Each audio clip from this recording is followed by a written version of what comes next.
Nossa meditação diária, Gotas de Esperança, mudou de formato, face às novas regras da plataforma YouTube. São minutinhos diários que cultivamos em nosso coração, com a voz de Deus, através de sua palavra, nutrindo nossa alma e nos preparando para o grande advento. Privilégio tê-los aqui, queridos amigos e irmãos. Sejam todos muito bem-vindos e tenham um dia abençoado na presença de Jesus. Verdade presente. Louvado e glorificado seja nosso Deus, que nos deixou a verdade para o tempo presente. Que todos possam elaborar essa esperançosa mensagem, preparando-se para o fim dos tempos. Amados, vocês certamente já leram ou ouviram falar sobre as 3 mensagens angélicas de Apocalipse 14, um capítulo extraordinário que contém a verdade presente. Em todas as épocas, Deus teve uma verdade presente para o tempo presente.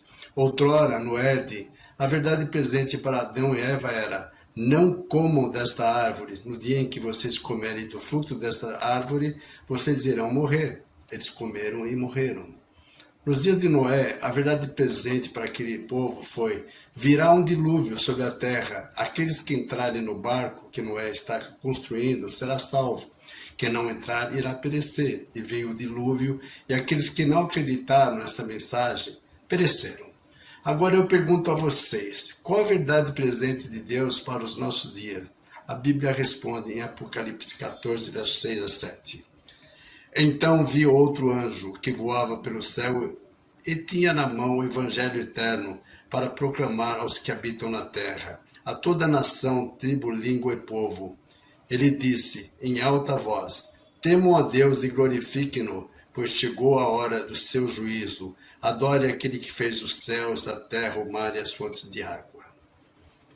O verso 6 nos diz que esse anjo tem em suas mãos o evangelho eterno. Por que evangelho eterno? Porque Deus não tem 2 formas de salvar o ser humano.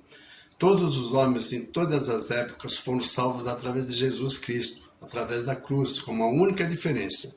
Os cristãos veterotestamentários eram salvos por crer no sacrifício vindouro, num sacrifício que ainda não havia se consumado.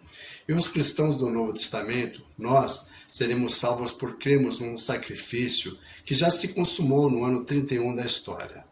Mas todos nós somos salvos através da cruz. Agora, este anjo está anunciando em alta voz 2 grandes verdades. A primeira ele diz assim: temei a Deus e dá-lhe glória, pois vinda a hora do seu juízo. A palavra de Deus estabeleceu um dia que há de julgar todos os homens com justiça. O juízo é uma realidade. Tiago 2, versos 10 e 11 nos diz: um dia todos nós seremos julgados pela lei da liberdade. Essa será a norma do juízo. Agora, o juízo de Deus se divide em 3 fases. A primeira nós chamamos de juízo pré-advento ou investigativo. Está acontecendo nesse momento e vai durar até que Jesus saia do santuário celestial. A segunda fase do juízo acontece durante o milênio, de acordo com Apocalipse capítulo 20. E a terceira fase acontece após o milênio. A segunda fase apenas comprova o motivo da perdição dos ímpios. E a terceira fase executa a sentença, ou seja, a destruição dos ímpios. Esse primeiro anjo ainda anuncia uma segunda verdade. Ele diz que devemos adorar aquele que fez os céus, a terra, o mar e as fontes de águas. De onde o anjo está tomando essa expressão? Lógico que é do 4º mandamento, Êxodo 20, verso 8 a 11. Então, em outras palavras, o anjo está dizendo: o juízo chegou e nós devemos adorar a Deus no dia que ele criou para ser adorado. E esta mensagem do segundo anjo, em Apocalipse 14, verso 8, lemos: o segundo anjo seguiu, dizendo: caiu a grande Babilônia, que fez todas as nações beberem do vinho da fúria e da sua prostituição.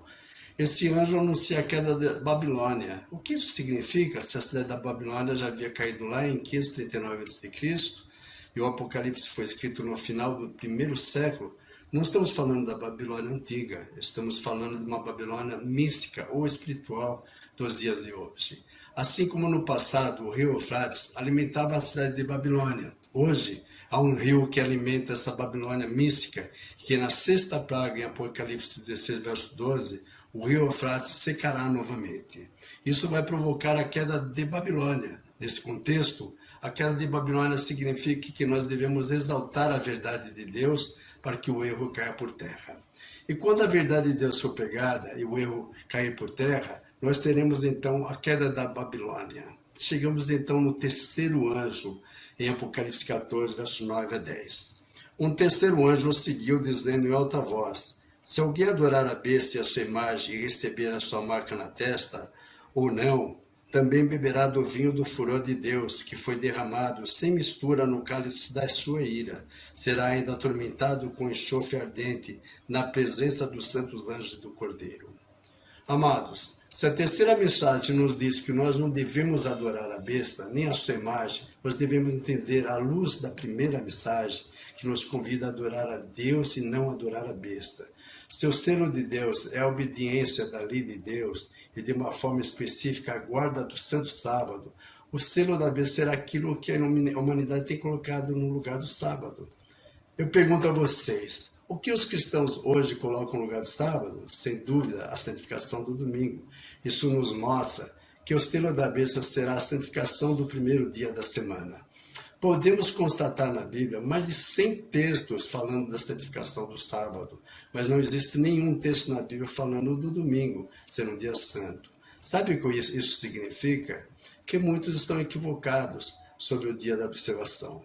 E a mensagem presente de Deus para o nosso tempo é essa: se nós não adorarmos a Deus no dia que Ele criou para ser adorado, mas santificarmos outro dia que não o sétimo dia da semana, nós estaremos adorando outro poder e não de Deus. Amados, pense sobre isso.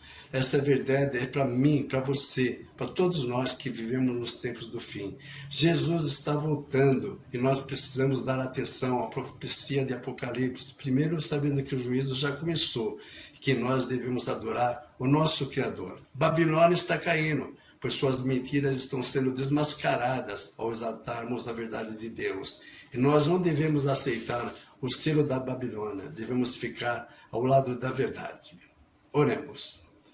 Nosso Deus, nosso Pai, graça te damos pela verdade presente, que possamos estar conscientes desta grande verdade, que pela tua graça e Espírito possamos viver à altura da sua palavra. Em nome de Jesus, oramos. Amém. Que todos tenham um dia maravilhoso na presença de Jesus. Deus nos abençoe.